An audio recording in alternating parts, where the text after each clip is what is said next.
Hello, আসসালামু আলাইকুম। সবাই কেমন আছেন? আজকে আমি আপনাদের জন্য রেসিপি নিয়ে আসছি চিকেন।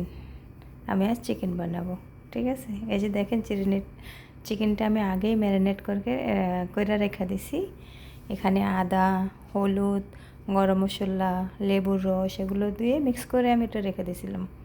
তো আমি এখন রান্না করব। এই যে দেখেন আমি কড়াইতে তেল দিছি, সরষের তেল দিয়ে আমি রান্না করব। আমি এখানে আদা নিছি, তারপর আমি এখানে 2টা পেঁয়াজ নিয়েছি, 4টা টমেটো নিয়েছি। আমি আপনাদেরকে দেখাবো কিভাবে করি। এই যে দেখেন আমি প্লেটের মধ্যে একটা মশলা নিয়েছি, 3টা বড় এলাচি, 2 টুকরা দারচিনি, 5টা ছোটো এলাচি, কয়টা লং, 4-5টা জিরা। এগুলো আমি সব এখন কী করবো, মশলার মধ্যে দিয়ে দিব। দেখেন এই যে আমি তেলের মধ্যে দিয়ে দিব, সরি, এই যে সবগুলো আমি দিয়ে দিছি। মশলাগুলো সব দিয়ে দিচ্ছি আমি। এই যে দেখছেন আমি এখন এটাকে একটু লাড়বো। তারপর আমি কী করবো, পেঁয়াজগুলো দিয়ে দিব এখানে। এই যে পেঁয়াজগুলো দিয়ে দিচ্ছি, দেখেন। তারপর আমি সুন্দর করে পেঁয়াজগুলো ভাজবো। ভাজার পরে আমি যে বানাই না, আপনারাও বানিয়ে খাবেন, আপনারাও বানিয়ে ট্রাই করবেন। আমি তো বানাচ্ছি, আপনারাও ট্রাই করবেন, কেমন লাগে জানাবেন। আশা করি আপনাদের ভালো লাগবে। এই যে দেখেন এখন আমি এটা কিছুক্ষণ ফ্রাই করব, একদম ব্রাউন হওয়া পর্যন্ত ফ্রাই করব। আর তো আপনারা দেখতে থাকেন। এই যে দেখেন আমার পেঁয়াজগুলো ব্রাউন হতে যাচ্ছে। আমি এখন এটাতে আদা রসুন দিয়ে দিব। আর আমার একটু তাড়াতাড়ি দরকার, এই জন্য আমি অন্য আরেকটা প্যান বসিয়ে দিছি, এখানে সরষের তেল দিয়ে দিছি। আর মাংসটা এটাতে ফ্রাই করে নেব। দেখেন আমি মাংসগুলো দিয়ে দিচ্ছি, মাংসগুলো আমি এটাতে ফ্রাই করে নিই, কারণ আজকে আমার একটু তাড়াতাড়ি দরকার, এই জন্য আলাদা ফ্রাই করে নিচ্ছি। এই যে দেখেন আমি মাংসগুলো ফ্রাই করতে দিয়ে দিচ্ছি। আমার পেঁয়াজটাও হয়ে গেছে। আমি এখন এখানে আদা রসুন দিয়ে দেবো। দেখেন 1 চামচ আদা রসুন দিয়ে দিলাম। আমি ওটাতে 2 চামচ আদা রসুন দিয়ে দেবো। এই যে দিয়ে দিচ্ছি।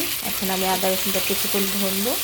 কিছুক্ষণ এটা ভাজার পরে তারপর আমি পেঁয়াজগুলো টমেটোগুলো এখানে দিয়ে দেবো। কিছুক্ষণ হওয়ার পরে আমার মাংসটাও হচ্ছে, দেখেন আমার আদা রসুনগুলো হয়ে গেছে। এখন আমি পেঁয়াজগুলো টমেটোগুলো দিয়ে দেবো। এই যে দেখেন আমি এখন টমেটোটা দিয়ে দিচ্ছি।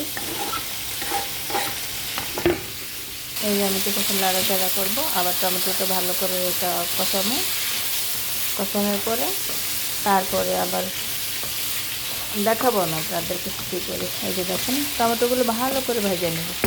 কিছুক্ষণ আমি ঢাকনা দিয়ে রেখে দেবো। আমি যে মাংসটা ভাজতেছি, মাংসটা আমি এখন একটু উল্টায় দেবো। এই যে আমার এক সাইড হয়ে গেছে সুন্দর করে। এখন আমি এই পোড়াটা এভাবে উল্টায় করে দেবো। আমি এখনও লবণ দিয়ে দেবো।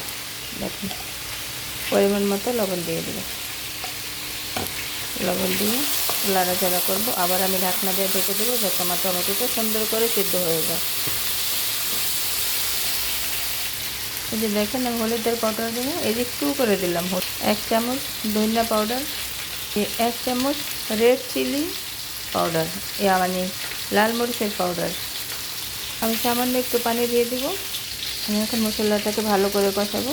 আমি এখন ঢাকনা দিয়ে ঢেকে দিয়ে মশলাটাকে ভালো করে কষাবো। দেখেন আমার মাংসগুলো ফ্রাই হয়ে গেছে, মশলাটাও ভাজা হয়ে গেছে। এখন আমি কী করবো, মাংসগুলো এখান থেকে এই যে উঠিয়ে আমি এটাতে দিয়ে দিব। এগুলো একটা একটা করে সবগুলো দিয়ে দিব। এখন মাংসগুলো উঠে এখানে এই যে ভাজা মাংসগুলো দিয়ে দিচ্ছি।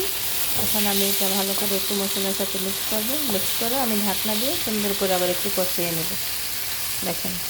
দেখেন আমার মাংসটা সুন্দর ভালো করে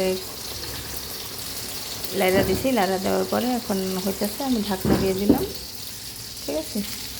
আর এই মাংসটা আমি ফ্রাই করতেছি। এই দেখেন আমার মাংসটা একদম রান্না হয়ে গেল। বেশি টাইম লাগে না, বাস আধা ঘন্টা লাগছে। 30 মিনিটে আমার মাংসটা হয়ে গেছে। দেখেন একদম সুন্দর হয়ে গেছে। তো আমি এটা ঝোল করব না, বাস আমি এতটুকু ভুনা করলাম, তো শুধু পেঁয়াজ টমেটো দিয়ে। এই যে দেখেন আমার মাংস রান্না রেডি। আপনারাও ট্রাই করবেন, আর আপনারাও বানাবেন, ঘরে বানিয়ে খাবেন, দেখবেন খুব মজা হবে। আল্লাহ হাফেজ।